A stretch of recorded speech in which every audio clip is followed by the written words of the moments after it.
देखो बच्चे, आज हम चालू करने अपना नेक्स्ट फोर्स जो कि टेंशन फोर्स है। टेंशन फोर्स के बारे में हम लोग पहले भी पढ़ चुके हैं। एक्चुअल में क्या होता है, जैसे मान लो बच्चे कोई स्ट्रिंग है, उसमें हमने कोई वेट ऐड कर दिया। अब जब वेट ऐड कर दिया तो जैसे मान लो ग्रेविटी उसको अपनी तरफ खींच रही है, एम मास की बॉडी है, तो स्ट्रिंग के मॉलिक्यूल्स कोशिश करेंगे कि इसको रोके, नीचे जाने से रोके, क्योंकि स्ट्रिंग खींच रही है। तो स्ट्रिंग जब खींचती है तो स्ट्रिंग के मॉलिक्यूल अंदर की तरफ फोर्स लगाएंगे उसको खींचने से रोकने के लिए। इस फोर्स को हम कहते हैं टेंशन फोर्स। इसको हम कहते हैं टेंशन फोर्स। अब देखो बच्चे, हम एक टर्म यूज करते हैं free body diagram, FBD। Actually क्या होता है कि बॉडी पे लगने वाले फोर्सेस को दिखाने के लिए हम FBD यूज करते हैं। अब जैसे खासकर ये बॉडी है, तो इस बॉडी की अगर हम बात करें, ये बॉडी रेस्ट पे है। अब इस बॉडी पे क्या क्या फोर्सेस लग रहे हैं बच्चे इस टाइम पर? हाँ, ये दोनों फोर्स लग रहे हैं। और एक्चुअली क्या है, रेस्ट पे, क्योंकि दोनों एक दूसरे को क्या कर रहे होंगे, कैंसिल आउट कर रहे होंगे, तभी ये बॉडी रेस्ट पे। वरना कोई भी डोमिनेट कर जाता तो वो उसको अपनी साइड ले जाता। खैर, टेंशन डोमिनेट नहीं करता। टेंशन तो एक तरीके से वो लगता है डिफेंसिव फोर्स है। कैसा है? डिफेंसिव मतलब समझ में आया? वो तो रिएक्शन है काइंड ऑफ। जब ये लग रहा है तो उसकी वजह से वो लग रहा है। तो ऐसा नहीं कभी टेंशन डोमिनेट कर जाए इजिली, रेयर केसेस हो सकता है ऐसा कोई खास। बट ये समझ में आ गया बच्चे, टेंशन वेट के बराबर है यहाँ पर। इस फोर्स को हम टेंशन फोर्स कहते हैं। खैर, इससे रिलेटेड क्वेश्चंस हमने देखे थे जब हमने सनी देओल का एग्जाम्पल किया था, तो उसके हमने क्वेश्चंस देखे थे, वहाँ पर पढ़े थे। तो बच्चे, यहाँ तक हमारे फोर्सेस, बेसिक फोर्सेस खत्म हो जाते हैं। अब इसके बाद हम कुछ टॉपिक स्टार्ट करेंगे जो कि हमारी 9th क्लास से एसोसिएटेड था, जैसे मोमेंटम और laws of motion, first law of motion. कुछ टाइम तक ये बेसिक चलेगा, उसके बाद फिर से हम आगे की टॉपिक पे कंटिन्यू करेंगे। ठीक है बच्चे, चालू करें? ठीक है, इसमें कुछ है नहीं बच्चे, चलो अब हम बात करते हैं बच्चे मोमेंटम की। जैसे कि मोमेंटम की हम बात करते हैं, मोमेंटम को हम P से रिप्रेजेंट करते हैं, एक वेक्टर क्वांटिटी होती है। मोमेंटम एक बॉडी के अंदर ये बताती है कि कितना क्वांटिटी ऑफ मोशन है बॉडी के अंदर, क्वांटिटी ऑफ मोशन। और मोमेंटम जो होता है वो प्रोडक्ट होता है मास और वेलोसिटी का। अगर वेक्टर फॉर्म में लिखे तो ऐसे लिख सकते हैं, momentum is given by mass into velocity. अब एक बॉडी का मोशन की अगर हम बात करें तो मास और वेलोसिटी दोनों ही बहुत इंपॉर्टेंट होते हैं। जैसे एक ट्रेन होती है, अगर ट्रेन कम स्पीड से भी चल रही हो बट ट्रेन का मोशन काफ़ी ज़्यादा होता है। कारण क्या होता है? ट्रेन का मास बहुत ज़्यादा होता है। आपको पता है, अगर ट्रेन बहुत स्लो भी हो तो उसको ब्रेक लगाना इतना सिंपल नहीं होता है, क्योंकि उसका मास इतना ज़्यादा होता है। इस वजह से उसका मोमेंटम बहुत ज़्यादा हाई होता है, तो उसको ब्रेकिंग इतना सिंपल नहीं होता है। ऐसा नहीं कि एकदम से रुक जाए। 20 किलोमीटर पर आवर से भी चल रही हो तो उसको रोकना इतना सिंपल नहीं होता है, क्योंकि वो इतनी हैवी होती है, उसका मास बहुत ज़्यादा होता है। Momentum is the product of mass and velocity.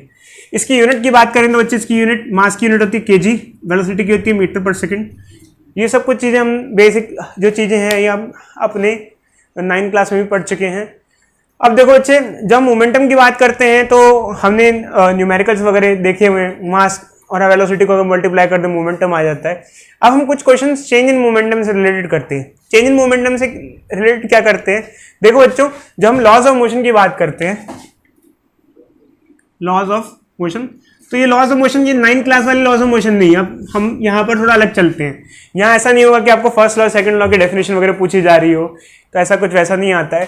देखो बच्चे, वैसे अगर हम बात करें तो आप लोग 3 लॉज पढ़ते हो मोशन के, first and second and third. जो फर्स्ट लॉ ऑफ मोशन होता है उसे लॉ ऑफ इनर्शिया भी कहते हैं हम लोग। लॉ ऑफ इनर्शिया या फिर फर्स्ट लॉ ऑफ मोशन ये कहता है कि अगर कोई बॉडी रेस्ट पे है तो रेस्ट पे रहेगी, मोशन में रहेगी, जब तक उस पर कोई एक्सटर्नल फोर्स ना लगे। तो एक्सटर्नल फोर्स लगता है तो बॉडी के अंदर स्टेट ऑफ मोशन और रेस्ट को चेंज करता है। ठीक है, अभी हम बताते हैं बच्चे। खैर, ये तो सिर्फ इंट्रोडक्शन पार्ट है। तो अब क्या है बच्चे, जब हम लॉज ऑफ मोशन की बात करते हैं तो बच्चे, लॉज ऑफ मोशन मैंने आपको जैसे बताया, first law of motion law of inertia होता है। लॉ ऑफ इनर्शिया ये कहता है कि अगर कोई एक्सटर्नल फोर्स नहीं है बॉडी पे तो बॉडी की स्टेट ऑफ मोशन और स्टेट ऑफ रेस्ट चेंज नहीं होगी।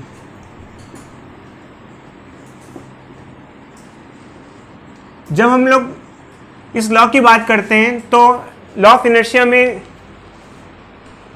3 टाइप के इनर्शिया होते हैं, inertia of rest, inertia of motion and inertia of direction. Inertia of rest ये कहता है कि अगर कोई बॉडी रेस्ट पे है तो जब तक उस पर फोर्स नहीं लगेगा तो रेस्ट पे रहेगी। मोशन ये कहता है अगर कोई बॉडी किसी स्पीड से चल रही है उसी स्पीड से चलती रहेगी जब तक उस पर फोर्स लगे ना। इनर्शिया ऑफ डायरेक्शन ये कहता है कि एक बॉडी किसी पर्टिकुलर डायरेक्शन में चल रही है तो उसी डायरेक्शन में चलने की कोशिश करेगी, अगर उस पर कोई फोर्स लगेगा तो उसकी डायरेक्शन चेंज होगी। बट मैं आपसे कुछ क्वेश्चन पूछता हूँ बच्चे, ये मुझे बताओ, इनर्शिया ऑफ रेस्ट तो चलो हम समझ गए कि कोई बॉडी रेस्ट पे तो रेस्ट पे रखी रहती है, जब तक उस पर कोई फोर्स नहीं लगता वो चलती नहीं है। इनर्शिया ऑफ मोशन में बताओ, मैं किसी बॉल को रोल कराता हूँ तो इनर्शिया ऑफ मोशन ये कहता है कि एक बॉडी अगर चल रही है तो चलती रहनी चाहिए, तो जब एक बॉडी को रोल कराता हूँ तो रुक क्यों जाती है? नहीं, ऐसे मैंने धक्का देके रोल, उस पर क्या लग रहा है? फ्रिक्शन। देखो बच्चे, अगर हम किसी बॉल को रोल कराते हैं तो रोल कराने में बॉडी कुछ देर में रुक जाती है क्योंकि इस पे एक्सटर्नल फोर्स लग रहा है, फ्रिक्शन उसको रोक रहा है। मान लो मैं कहूँ मैं आउटर स्पेस में स्पेसशिप लेके चला जाऊं और मैं बॉल को फेंक के आ जाऊं बाहर, तो क्या होगा? वो चलती रहेगी जब तक किसी एलियन को टकरा नहीं जाएगी तब तक वो चलती रहेगी, मतलब इनफाइनाइट टाइम तक चलती रहेगी। मान लो हजारों पुश्ते बीत जाए, गैलेक्सी वैलेक्सी पहुंच जाए दूसरे एलियन पे, जब तक मतलब वो बॉल तब तक नहीं रुकेगी जब तक बीच में कोई आएगा नहीं, क्योंकि अगर कोई एक्सटर्नल फोर्स नहीं है, बाहरी फोर्स नहीं है, तो बॉडी जिस मोशन में होगी उसी मोशन में चलती रहेगी। वो बात अलग है कि उसमें कोई फोर्स लग गया, किसी ने अपनी तरफ खींच लिया, किसी प्लैनेट ने अपने अट्रैक्शन में खींच लिया, तो उसमें कुछ चेंजेस देखने को मिलेंगे। बट अगर कोई एक्सटर्नल फोर्स नहीं है तो बॉडी चलती रहेगी। मान लो किसी बॉडी को फ्रिक्शनलेस सरफेस पे हम धक्का दें, अगर फ्रिक्शनलेस, खैर वैसे फ्रिक्शनलेस एक टर्म है जो कि हम यूज कर सकते हैं बट एक्चुअली वो पॉसिबल नहीं है, क्योंकि फ्रिक्शनलेस एक्चुअल में पॉसिबल नहीं है। बट अगर मान लो थ्योरेटिकली मानते हैं किसी चीज को फ्रिक्शनलेस सरफेस पे हम धक्का देते हैं तो रुकेगी नहीं, वो चलती रहेगी। खैर हम काफी हद तक फ्रिक्शनलेस बनाने की कोशिश करते हैं कई बार चीजों को। कोई एग्जांपल दे सकता है? स्मूथ कर दो सरफेस को। कैरम बोर्ड बच्ची, कैरम बोर्ड में पाउडर डाल के काफी फ्रिक्शन रिड्यूस करते हैं ऐसे, ताकि मजा आए, ऐसे गोटी टकराते जाए। ठीक है, वह रोड को नहीं करेंगे बच्चे, रोड में उल्टा फ्रिक्शन बढ़ाते हैं। फ्रिक्शन क्यों बढ़ाते हैं? ताकि ज्यादा फ्रिक्शनलेस करोगे तो स्लिपिंग हो जाती है, तो इसलिए रोड में फ्रिक्शन उल्टा इनहेंस करते हैं। ठीक है, तो ये आगे बच्चे, ये सब चीज हमने डिस्कस कर ली। तो जब हम 9th क्लास की बात करते हैं बच्चे, तो वहां पे हमने कुछ इलस्ट्रेशंस भी पढ़े थे, inertia of rest, inertia of motion and inertia of direction के, जो कि नोट्स में हमने मेंशन भी किए हुए हैं। तो उसमें क्या इनर्शिया, कुछ इलस्ट्रेशन है जो कि खैर मैं अभी डिस्कस करना नहीं चाहता हूं, बट मैंने मेंशन किया, मैं इसलिए कर देता हूं।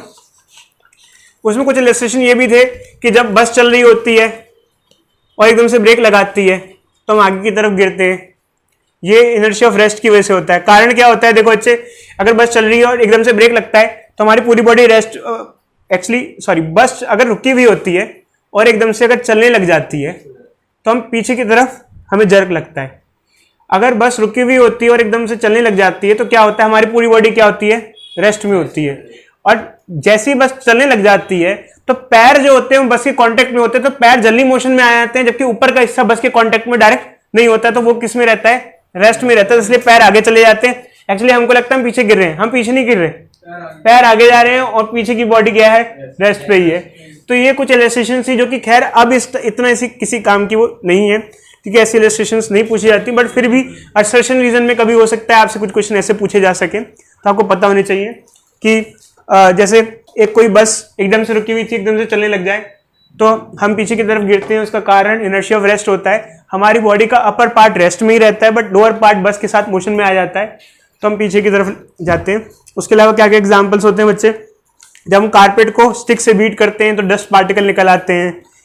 और अगर मान लो एक ग्लास है, यहाँ पर एक कार्डबोर्ड रखा है, ये कॉइन है, एकदम से इस कार्डबोर्ड को हटा दो तो कॉइन सीधे सीधे क्या हो जाता है? नीचे गिर जाता है जल्दी से, क्योंकि एक्चुअली क्या, जल्दी से हटाओगे तो रेस्ट पे, तो रेस्ट भी रहेगा और वो नीचे गिर जाएगा। कुछ इलस्ट्रेशंस हैं जो कि थ्योरेटिकली 9th क्लास में पढ़े जाते हैं। इनर्शिया ऑफ मोशन की अगर हम बात करें तो जैसे ही एक गाड़ी चल रही होती है, चलते चलते ब्रेक लगाती है तो हम आगे की तरफ गिरते हैं। कोई बच्चा बताएगा ऐसा क्यों होता है? चलते चलते ब्रेक लगे तो आगे की तरफ क्यों गिरते हैं?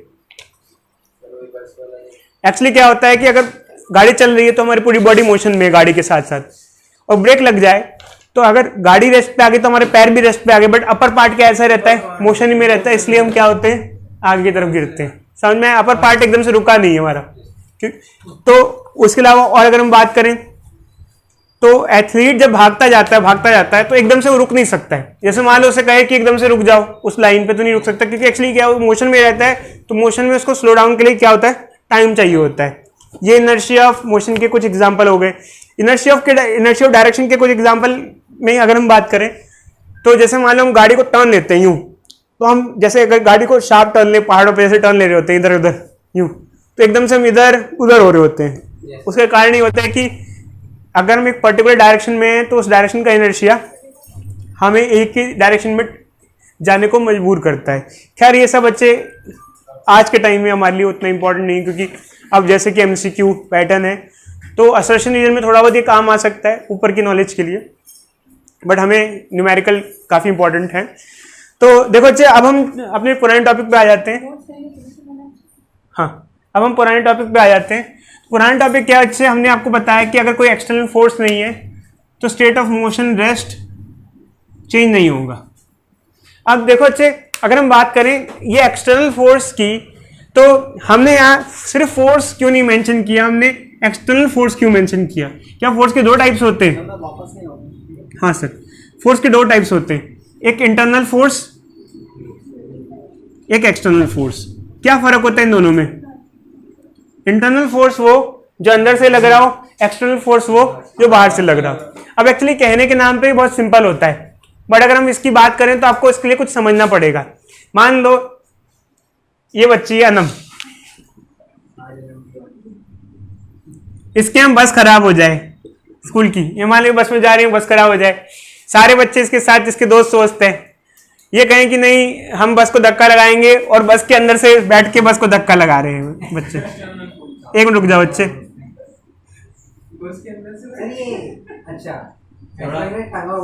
बताओ बच्चे, बस चल जाएगी नहीं चलेगी, नहीं चलेगी तो क्यों नहीं चलेगी, कुछ कारण बताओ। बचपन में मैं गाड़ी से खेला करता था, जैसे सारे बच्चे खेलते हैं गाड़ी से। तो ये गाड़ी है बच्चे, इधर मैंने इसके ऊपर एक मैग्नेट लगा दिया था, नॉर्थ साउथ पोल, फिर मैं इस मैग्नेट से इसको धक्का दिया करता था। क्या ये गाड़ी आगे भागेगी अगर मेरे हाथ में ये मैग्नेट है? जी सर। क्यों? क्योंकि सर वो क्यों भागेगी? साउथ साउथ अपोज करेगा, ये इस पे धक्का लगेगा, इस पे धक्का लगेगा तो इस गाड़ी पे धक्का लगेगा, ये आगे जाएगी। एक मिनट रुक जाओ बच्चे, आगे चलेगी नहीं चलेगी। बट मान लो ये बच्चा होनहार है, इसके दिमाग में एक चीज आई, कहेगा सर आप अपने हाथ से धक्का क्यों लगा रहे हो, एक काम करो इसको परमानेंटली ज्वाइन ही कर दो सर, उठा के यहां से इसको वेल्ड कर दो, फेविक्विक से चिपका दो। अब तो ये हमेशा चलती रहेगी। क्या ये हमेशा चलेगी या नहीं चलेगी? बट अभी सोच के बताना बच्चे, ऐसा नहीं कि हाँ या नहीं में आंसर नहीं चाहिए, हमें आंसर चाहिए पूरे के पूरे कॉन्सेप्ट के साथ, पूरा का पूरा कॉन्सेप्ट। देखो बच्चे, मेरे पास एक गाड़ी है, इस पे मैंने एक मैग्नेट चिपका दिया, इस मैग्नेट पे दो पोल्स हैं, नॉर्थ और साउथ पोल। दूसरा मैं मैग्नेट लेके आया और मैंने साउथ पोल यहाँ रखा, और मैं इसको ऐसे साउथ पोल को पास ला रहा हूँ। जब मैं इसको पास लाऊंगा तो ये रिपेल करेंगे, तो इस वाले मैग्नेट पे पीछे फोर्स लगेगा जो कि मेरे हाथ में है, ये मेरे हैंड में है, और इस वाले मैग्नेट पे आगे फोर्स लगेगा। जब इस पे आगे फोर्स लगेगा तो गाड़ी आगे बढ़ेगी। बट मान लो अगर हम इसको परमानेंटली चिपका दें इससे, तो क्या ये हमेशा चलता रहेगा? चलता ही रहेगा, या क्योंकि ये रिपेल तो करने हैं, इसकी वजह से इस पे आगे फोर्स तो लगेगा ही लगेगा। South south repel each other, आगे लगेगा। एक मिनट रुक जाओ बच्चे, तो आपको क्या करना है, आपको समझाना है कि क्या ये हमेशा चलेगा, नहीं चलेगा तो क्यों नहीं चलेगा, पूरी डिटेल के साथ चाहिए आंसर, पूरा डिटेल, फुल डिटेल। थोड़ा बता सकता हूँ। जब हम इंटरनल फोर्स और एक्सटर्नल फोर्स की बात करते हैं, तो जैसे कि हमारे पास ये दो इलस्ट्रेशन से हम इसको डील कर रहे हैं। तो ये जैसे मान लो एक बच्ची है, ये अगर कार के अंदर से ही इसको धक्का देती है तो इसके हाथ तो आगे की तरफ धकेल रहे हैं, पर जब हम किसी चीज को धकेलते हैं, हाथ पैर पे किधर फोर्स लगता है हमारा? पीछे की तरफ लगता है। देखो इधर देखो, देखो जब मैं धक्का दे रहा हूँ हाथ, तो जब हम किसी चीज को धकेलते हैं, हाथ हमारे आगे धकेल रहे हैं, बट पैर पे किधर फोर्स लग रहा होता है? पीछे लग रहा होता है। ठीक है, अगर हम गाड़ी के बाहर से धक्का दें, गाड़ी के बाहर से धक्का दें, तो हाथों का फोर्स गाड़ी पे लगेगा और पैरों का फोर्स जमीन पे लगेगा। बट अगर गाड़ी के अंदर से धक्का दें, गाड़ी के अंदर से, तो हाथों का फोर्स भी गाड़ी पे लगेगा और पैरों का फोर्स भी गाड़ी पे लगेगा। तो दोनों फोर्स एक दूसरे को क्या कर देंगे? कैंसिल कर देंगे। तो यहाँ जो नेट फोर्स होगा वो कैंसिल हो जाएगा। अब इसको हम इंटरनल फोर्स कहते हैं, क्योंकि हम सिस्टम के अंदर से बैठ के फोर्स लगा रहे हैं, इसलिए क्या हुआ? इंटरनल। बट मान लो मुझे लगा कि यार नहीं बात बन रही, तो फिर मैं क्या करूंगा? या मान लो बच्ची क्या करेगी? उतरेगी और गाड़ी के बाहर से धक्का लगाएगी। तो जब ये गाड़ी के बाहर से धक्का लगाएगी बच्ची,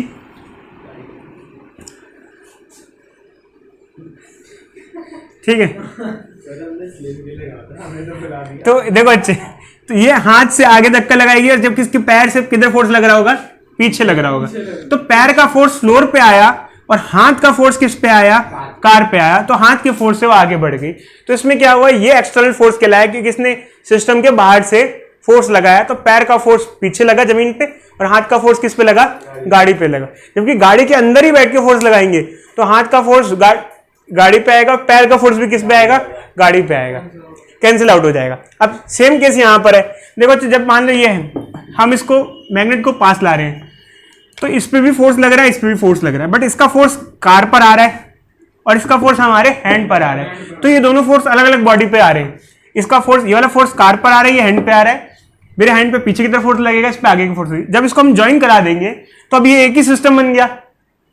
अब पहले क्या था, ये एक्सटर्नल है और ये इंटरनल है, ये एक सिस्टम है, ये अलग सिस्टम है, क्योंकि दोनों अटैच नहीं है, दोनों एक दूसरे से कोरिलेटेड नहीं है। भाई उसकी अलग कहानी है, इसकी अलग कहानी है, बट अब इसको अटैच कर दिया, एक ही सिस्टम बन गया। अब इस सिस्टम में इस पे आगे फोर्स लग रहा है, इस पे पीछे फोर्स लग रहा है, एक ही सिस्टम है, कंप्लीटली क्या है, ये एक सिस्टम है और दोनों आगे पीछे हैं। तो नेट फोर्स क्या हो जाएगा, इधर देखो कैंसिल आउट हो जाएगा। तो हम ये समझाना चाह रहे हैं, इंटरनल फोर्सेस के केसेस में एक्चुअली देखा जाता है कि दोनों फोर्स एक दूसरे को क्या कर देते हैं, कैंसिल आउट कर देते हैं। तो इंटरनल फोर्स अगर होते भी हैं चीजों के बीच में, उनका कुछ एक्चुअल में रिजल्ट कुछ भी नहीं होता है। इंटरनल फोर्स हमेशा एक दूसरे को क्या करते हैं, कैंसिल आउट कर देते हैं। हमेशा फोर्स क्या चाहिए होता है, एक्सटर्नल ही चाहिए होता है। हमें गाड़ी के अंदर आप कितना भी फोर्स लगा लो, इंटरनली नहीं चलेगी। फोर्स हमेशा गाड़ी से उतर के ही लगाना पड़ेगा, एक्सटर्नली लगाना पड़ेगा। तो ये कहानी होती है बच्चे, internal force always cancel each other, एक दूसरे को हमेशा क्या करते हैं, कैंसिल कर देते हैं। देखो बच्चों, सेकंड लॉ ऑफ मोशन की अगर हम बात करें तो जैसे कि हमने सेकंड लॉ ऑफ मोशन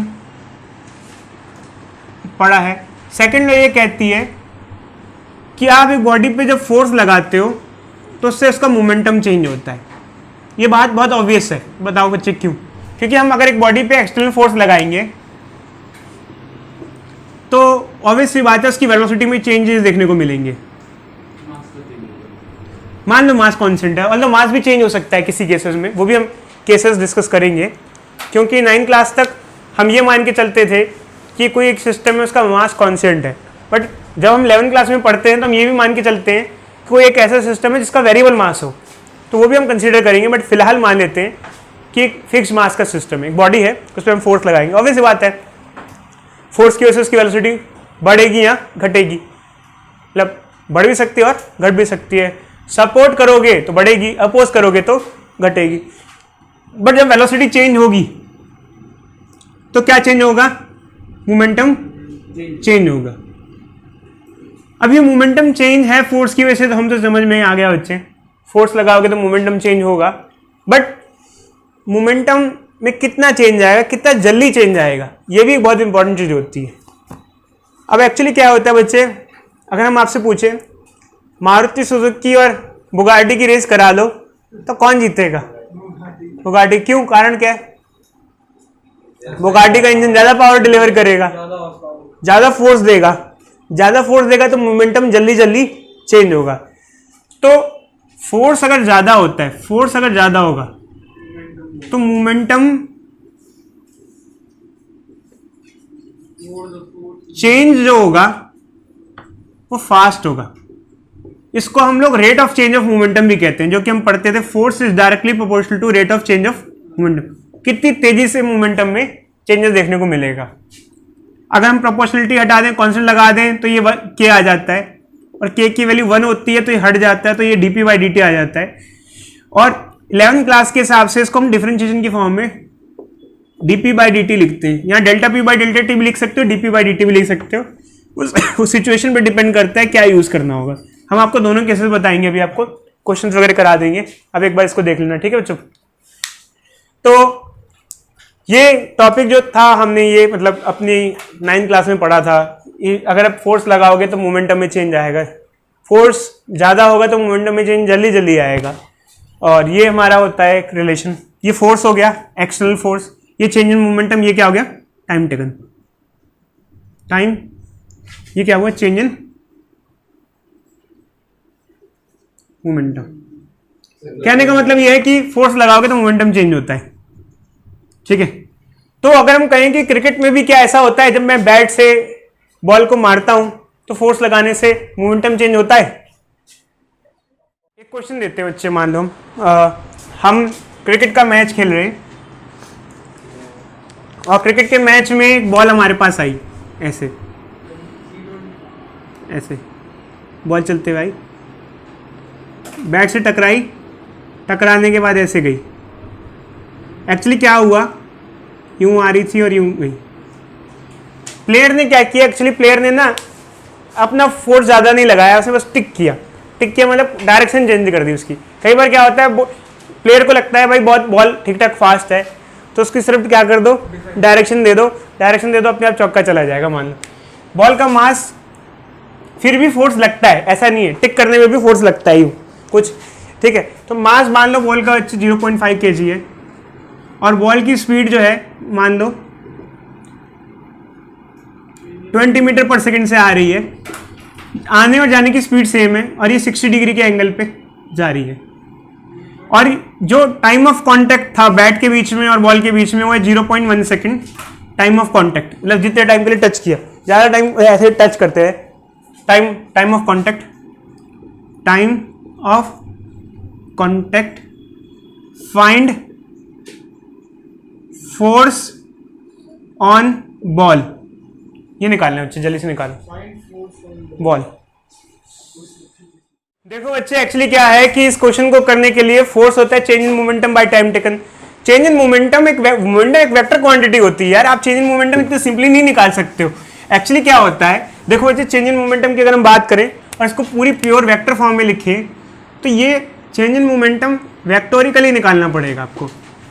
और चेंज इन मोमेंटम वेक्टोरिकली तो आपको चेंज इन मोमेंटम क्या होगा, फाइनल मोमेंटम माइनस इनिशियल, तो वेक्टर सब्सट्रैक्शन करना है आपको, सब्सट्रैक्शन करना है आपको। तो वेक्टर सब्सट्रैक्शन के लिए हम क्या करते हैं बच्चे, एक फॉर्मूला लगाते हैं, a² + b² - 2ab cos theta, subtraction के लिए यूज करते हैं हम लोग। तो इसके अंदर इनिशियल मोमेंटम और फाइनल मोमेंटम की वैल्यू तो सेम है। कितनी वैल्यू है देखो बच्चे, अगर देखा जाए value of initial final is same is equal to mv। m कितना है यहाँ पर 0.5 और v कितना है 20, कितना आ जाएगा 10 kg मीटर पर सेकंड। बट एक्चुअल में क्या है कि वैल्यू तो सेम है और वेक्टोरिकली दोनों इक्वल नहीं है। कारण क्या है, क्योंकि दोनों की डायरेक्शन क्या है, अलग अलग है।